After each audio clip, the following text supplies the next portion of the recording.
Thank you, Yang Gang. I love campaigning in Iowa because this is one of the only places in the entire country where democracy still works as it is intended.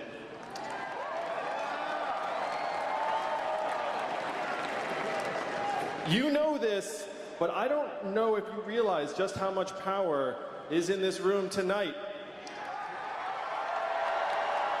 I did the math, Iowa. Do you know how many Californians each of you is worth?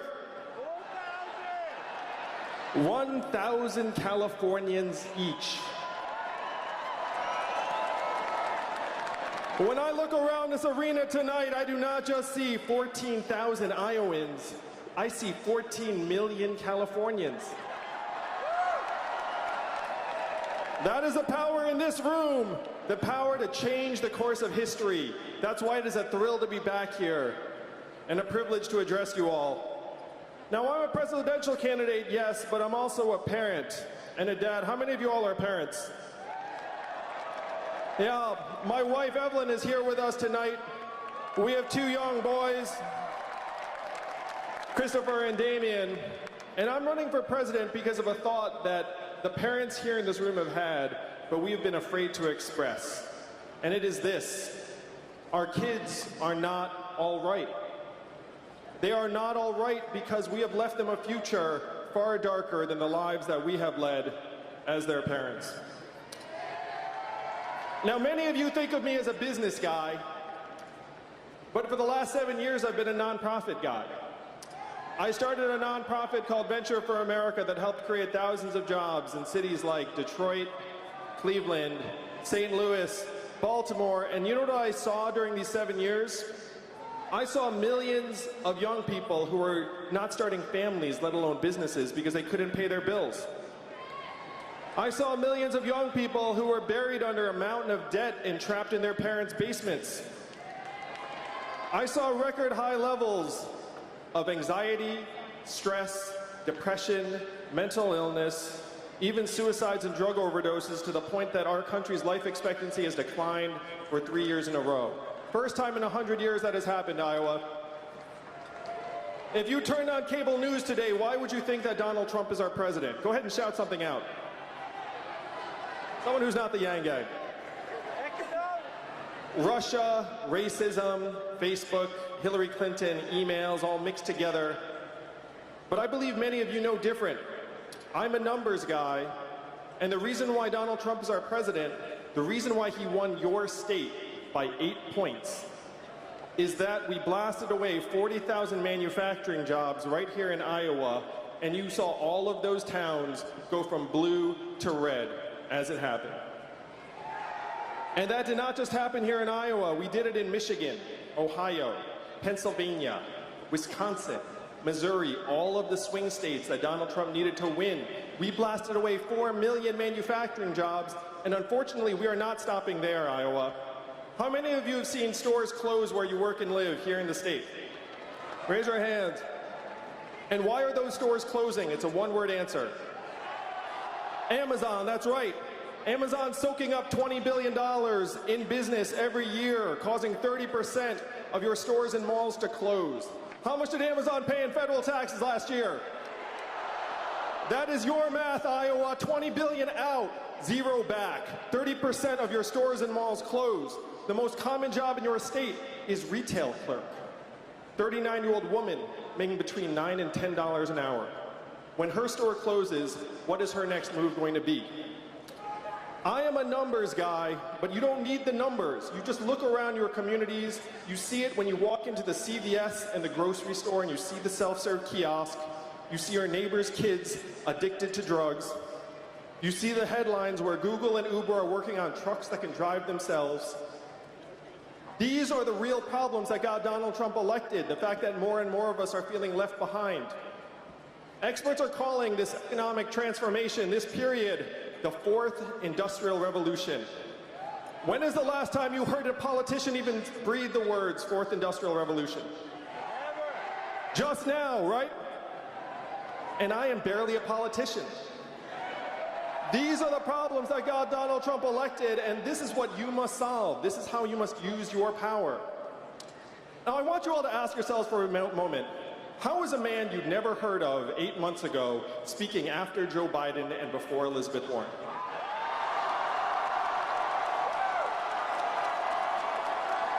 How did a man you never heard of before raise $10 million last quarter in increments of only $30 each? So my fans are almost as cheap as Bernie's.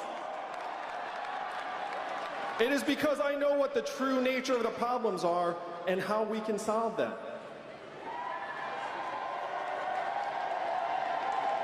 And it is up to you to take these solutions to the rest of the country to present a new way forward as fast as possible. Now, what is this new way forward? What is the vision? If you've heard anything about me and my campaign, heard this. There's an Asian man running for president who wants to give everyone $1,000 a month. And the first time you heard that, it sounded like a gimmick, too good to be true, but this is not my idea and it's not a new idea. Thomas Paine was for it at our founding. Martin Luther King fought for it in the 60s. 1,000 economists endorsed it. Congress, the U.S. House of Representatives passed it twice in 1971, and 11 years later, one state passed a dividend where now everyone in that state gets between $1,000 and $2,000 a year, no questions asked. And what state is that? And how does Alaska pay for it? And what is the oil of the 21st century, Iowa? Technology, software, self-driving cars and trucks. Our data is now worth more than oil.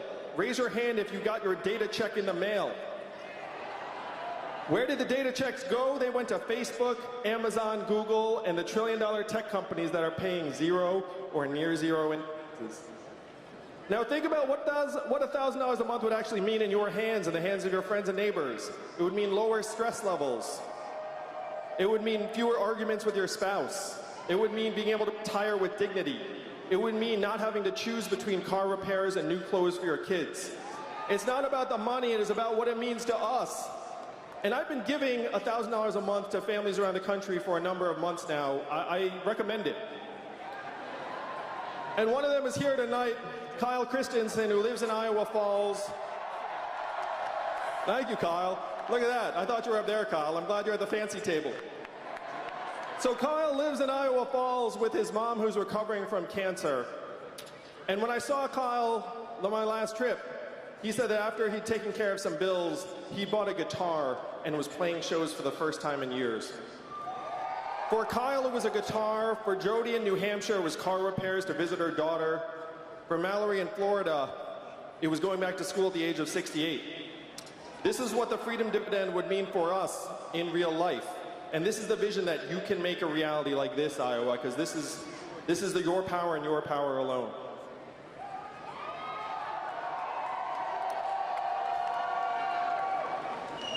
Now, my first move was not to run for president of the United States because I am not insane. I worked in the Obama administration. I went to Washington, D.C., and I said, what are we going to do to help our fellow citizens understand that it is not immigrants that are causing these problems, it is technology and an economy that is pushing more and more of us to the side. And the folks in Washington, D.C. had very little to offer. But one of them gave me some guidance that led me here to you all tonight. He said, Andrew, you're in the wrong town. No one in Washington, D.C. will touch this because fundamentally this is not a town of leaders, this is a town of followers. And the only way we will do anything is if you were to create a wave in the rest of the country and bring that wave crashing down on our heads. And that is why I'm with you tonight, Iowa. I am with you tonight because you must be that wave. I am not running for president because I fantasized about being president. I am running for president because, like so many of you in this room, I'm a parent and I'm a patriot. I have seen the future that lies ahead for our children, and it is not something I am willing to accept. Here in Iowa, you actually know what the future holds. If you look up, you saw it happen to your farms and then your factories. Now it's on your main streets. Soon it will hit your highways. It is up to you and you alone to turn the tide. You must be the wave that helps us rewrite the rules of the 21st century economy to work for us, to work for you, the people of this country. You must be the wave that helps give the entire nation a new way forward and gives me and millions of parents around the country the ability to look our children in the eyes and say, with truth in our hearts, your country loves you, your country values you, and you are going to be all right. Thank you very much, Iowa. Let's make history. Let's move the country forward together in 2020 and win this whole thing. I love Iowa. I love it here.